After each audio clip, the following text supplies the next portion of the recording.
Ang aking napakalaking karangalan na ipakilala sa inyo aking mga ayatik na kailya na ipakilala. Alam niyo po, hindi niyo po itatanong, nagkataon nung mula ako ay naging senador noong 2010 at lagi kami ni Senator Miriam, lagi kaming magkatabi. Lagi kaming mag-deskmate, ika nga. Kung sa eskwelahan, sa kanya ako kumukopya.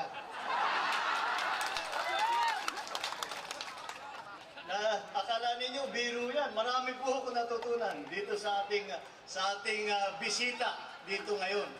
At marami po tayong nakita. Kaya naman po kami nagkasama.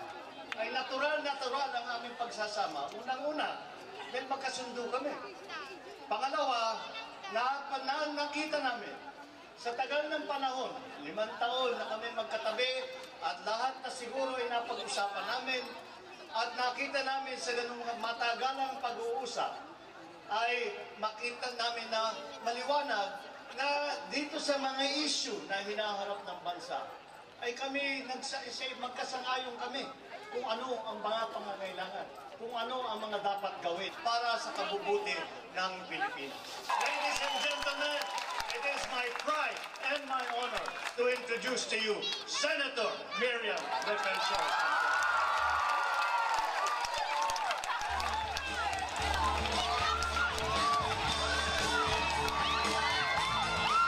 Thank you very, very much for your kindness and generosity to me. This is not the place or the time to explain my agenda about me. Hindi ito tamang panahon o lugar para magiging matagal ang aking talumpati. Kung hindi sasabihin ko lang na dapat magreforma na sa ating sistema pamumulitika dahil nakita na natin na sistema ngayon hindi umuobra. Hindi nakakapagbigay ng empleo sa ating mga kababayan, lalo na mga the hardest working and the most industrious of the Filipinos, those who live here in Ilocos Norte.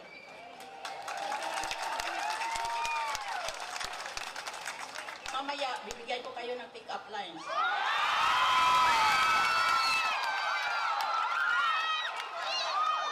Pero doon pa sa Mariano Marcos Stadium. Sabihin ko lang sa inyo na ito ang pinakaunang araw ng kampanya opisyal ng ating gobyerno. On the first day, I came here because I've always admired the Ilocanos. And to signify my wholehearted support for Bongbong Marcos as the next Vice President. If I'm elected President and something happens to me,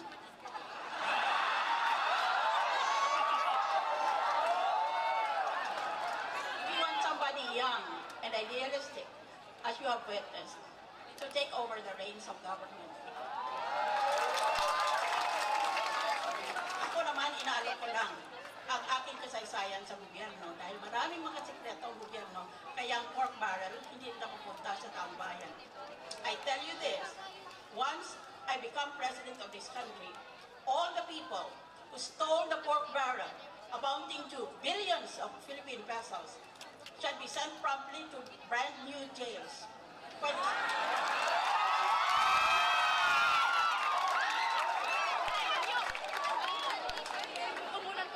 Pili sila ng kulungan nila. Merong ordinaryo, merong business class, merong first class. Pero kulong sila lahat. Thank you very, very much. I will be back many times. Thank you.